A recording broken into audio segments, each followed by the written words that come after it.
It has taken me many years to tell this story out of both fear and embarrassment. I share this today as more than simply therapy for myself, but as a warning to all people. Be careful who you meet on social media. In 2018, my ex-husband and I were at the end of a very tumultuous marriage. He and I had been polyamorous for about 3 years before I met this guy. His name was Jez. I met Jez on OkCupid. I was 28 and he was 42. We hit it off very quickly. After a few weeks of talking, I agreed to meet up with him at a restaurant close to my house. We sat and talked for a few hours before I invited him over to meet my husband. Things went very well and they seemed to get along, so Jez and I started dating. This guy completely swept me off my feet. Jer was sweet and caring. He enthusiastically listened to every little thing on my mind, engaged, and validated me. Over and over again, he absolutely revered me for my strength and wisdom. He practically worshipped me for all that I was and all I was becoming. He showered me with gifts, flowers, and random good deeds just to make me feel safe, wanted, and cared for. I had never been in a relationship that felt quite like that. It was wonderful. It was as though we had been looking for each other for years. After the first few weeks, he had a meltdown over my polyamorous nature. He pulled the plug because he said he was already falling for me and couldn't handle sharing me. I stood my ground and accepted this boundary and the fact that I would have to let him go. I left that night sad but confident that I had done the right thing for the both of us. That next week he sent me flowers and a card to my workplace, begging for another chance and reassuring me that he would rather try than not and end up regretting it. Even though it was scary, he wanted to take this journey with me. We continued dating and it was just as wonderful. Long nights we spent awake talking, sharing, laughing, lovemaking, and planning. We went places and did things that I had always wanted to do. Then in the deepest, most intimate moments, when we would just sit in silence, he would grip my hand to his face in solidarity and astonishment, asking where I've been all this time. Our time together was effortless. We fit together like puzzle pieces. By August of 2018, my marriage had ended by no fault of Jez's, and by October, my husband had moved out. I was on a lease at the time and knew I couldn't afford the place on my own, so finding a roommate was essential. I had no support system to fall back on, nor did anyone else I know need a place at the time, so Jez offered to move in. Even then I was hesitant. We had only been together about 4 months, and I knew everything always changes when you move in with a partner. Despite my hesitation, I agreed. He was wonderful to me. How bad could it be? I was not prepared for the change that was to come. It was literally like night and day. Jez suddenly became a different person. He was extremely controlling, jealous, and lazy, nothing like the person I thought I had met. And the way he treated me progressively got worse and worse. Hanging out with friends became a burden, if not impossible, because he would blow up my phone, guilting me about leaving him alone or not involving him in some way. Yet when I tried to, it was also treated as a burden and inconvenience, as he would huff and puff his way through even the concept of leaving space for anyone but ourselves. In December of 2018, we attended my work Christmas party. I had given him the option whether he wanted to go or not. It was really neither here nor there for me, especially because I had already learned that he really didn't do well if he felt pressured into social situations.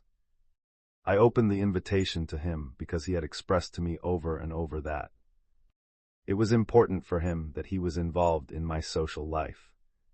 For the full month he knew about it, he insisted that he wasn't going. I took it as him being introverted and didn't push the issue. I let him know that I would make sure he felt welcome if he decided to go, but not to feel obligated. I was surprised when he changed his mind at the last minute and insisted on going.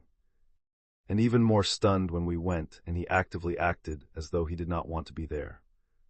Everyone there was incredibly welcoming and included him in the festivities and conversation.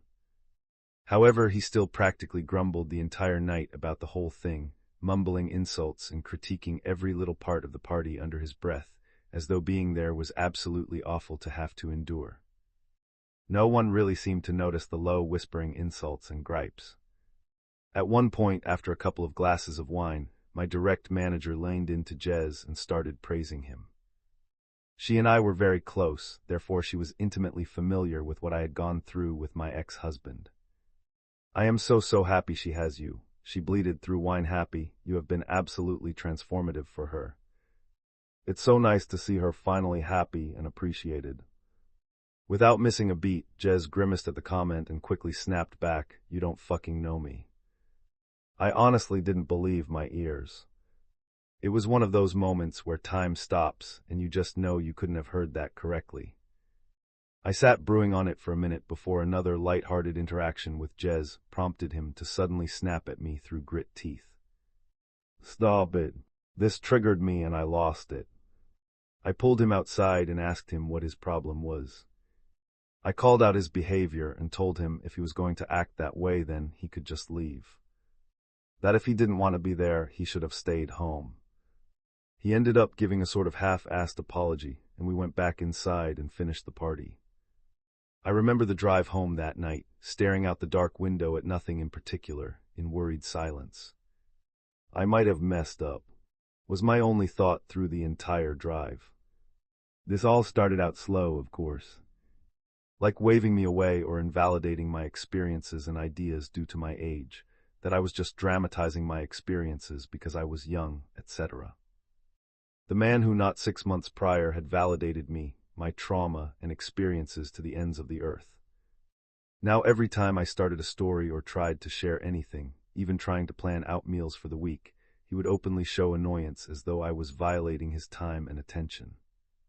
Before I knew it, he was snapping at me over every little thing. If I asked how his day was or talked about my day, I would aggressively shut it down. "Why do you always ask me that? I don't want to talk shop at home. I really don't care about your work. It's work." Before I knew it, I couldn't even bring him a plate of breakfast without being snapped at. It was as though he was testing me. When Jez and I first started dating, he flat out refused to talk about most all of his exes. He refused to name them or discuss any of the issues or lessons learned. They didn't matter, he would claim. They weren't in his life for a reason. It was the same reasoning he also used in reference to my more recent exes. Talking about them, including my now ex-husband, may as well have become off limits. Anytime I brought up either of our exes, he would become incredibly agitated, belittling, and just overall very aggressive. I took this as both an age gap issue, as I have a tendency to dwell, as well as insecurity and a threat to the life he was trying to build. However, after he moved in and this hot-button topic had been established, several times he would bring up his exes and how they looked, telling me on more than one occasion he would have never dated me back in the day. And that I was lucky he lowered his standards. I didn't even really know what to say to this. I would laugh it off and shove it in my back pocket. Noted. He then started bringing up my looks and accusing me of catfishing him. I had stopped taking care of myself due to the isolation and had also put on some weight, so most of my clothes that I had once felt great in no longer fit. And since Jez had also been dishonest with me about his financial position, he was always needing extra money here and there, leaving me broke almost all of the time. A horrible tragedy happened that following summer, while Jez and I were together. I received notice that a good friend I went to art school with shot himself in the head while tripping on LSD. Our whole class was devastated. He was, without contest, the best photographer of our class and one of the most kind-hearted individuals I have ever had the pleasure of knowing. Also, as someone who is very familiar with LSD, I was rocked. Jez, however, was far from supportive. He pretty much immediately shrugged it off. "That's life. I guess that's what he gets for fucking around with LSD." I was baffled at such an unsympathetic response, and even more later when Jez started to interrogate me about my relationship with this guy, asking when the last time it was that I had even talked to this friend. "You don't even know this guy anymore." "Who cares?" I broke up with him the first time after he called me at work raging. I was busy, so I wasn't able to answer right away, but once I was finally able to answer, I was met with intense anger. It was storming, and one of my dogs was having an anxiety attack due to storm and separation anxiety. This wasn't the first time, and he was well aware of what she needed in those moments. Why the fuck aren't you answering my calls? You answer when I call you, I don't care where you are.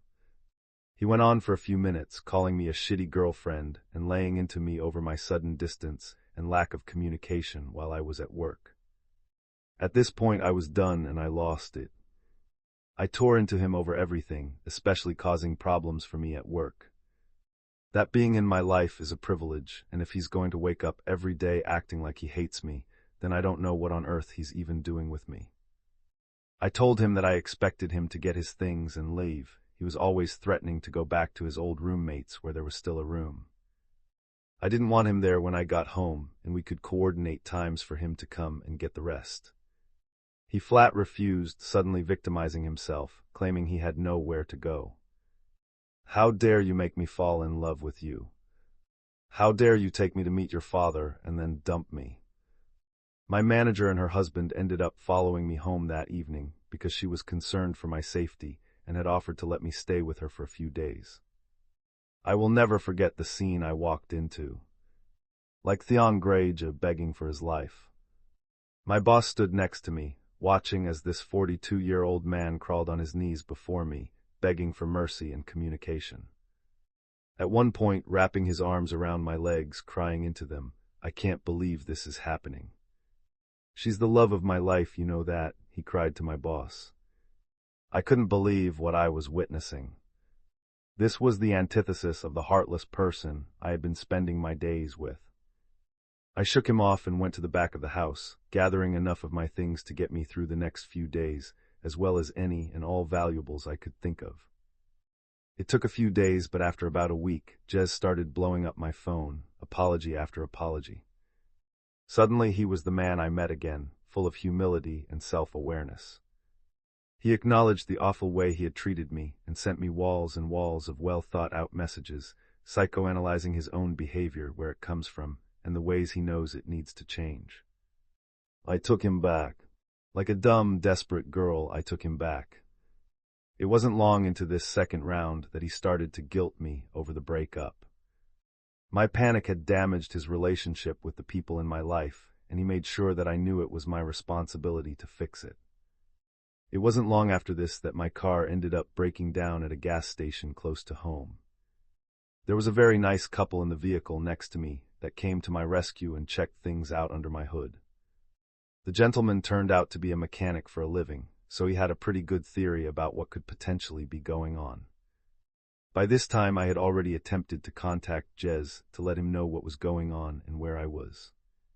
It wasn't long till he got off work, so he told me to sit tight and he would be there shortly. Meanwhile, this sweet couple stayed put and kept me company while I waited. Jez barreled in about 15 minutes later, completely ignoring the couple that had helped me. Touching base, the gentleman handed me a slip of paper with a name and phone number on it, reviewing what he thought was going on with my car. Before Jez butted in, cutting him off, I said, "She's fine," he snapped.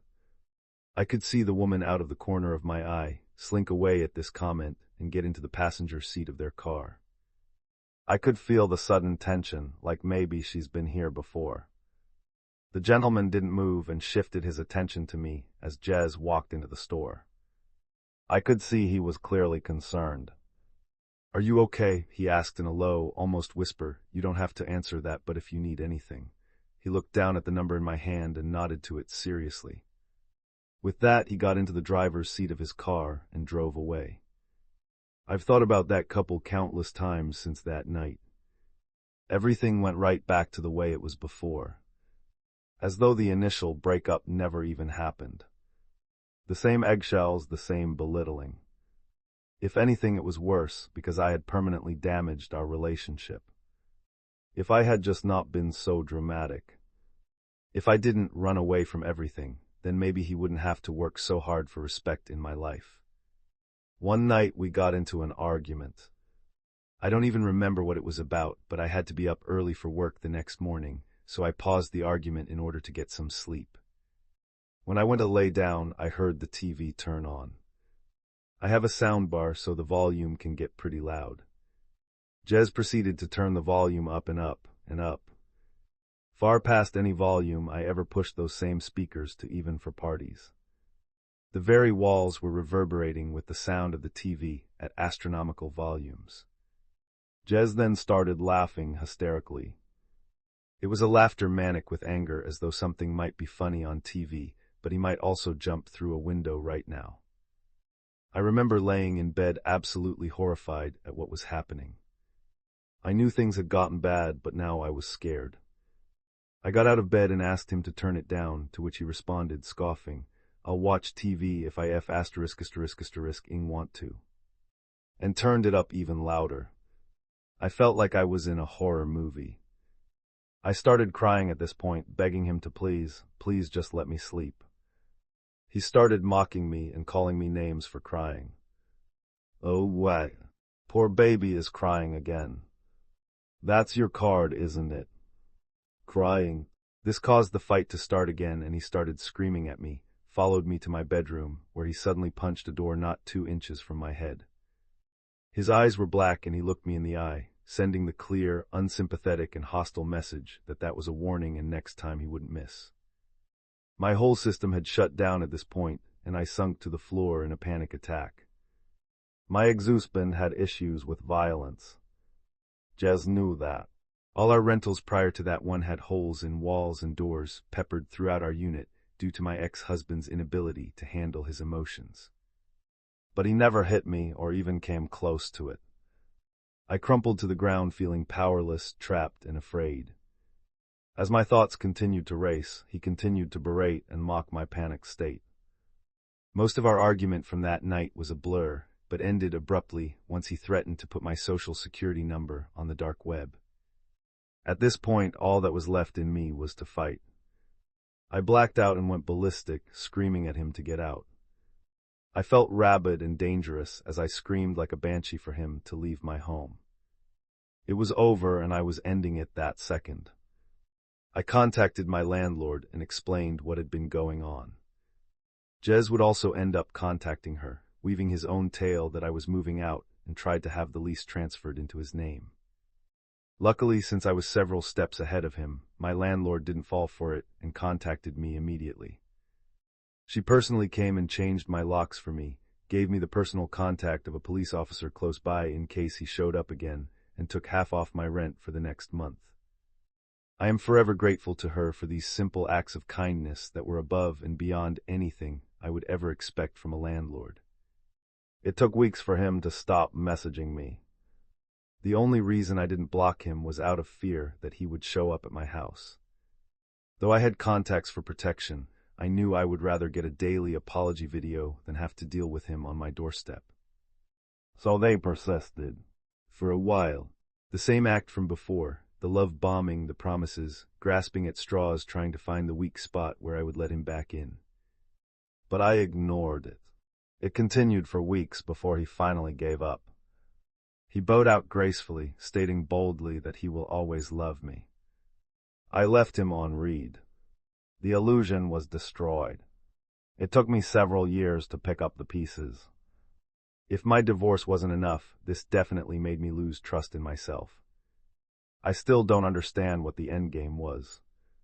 In one of our last discussions, I asked him desperately what happened to the guy I fell in love with. Jez looked me dead in the eye, smirked, and said, "That guy doesn't exist. I told you what I had to tell you in order to get you away from that fucking asshole husband of yours. You're just stupid and fell for it. Jez, let's not meet ever again."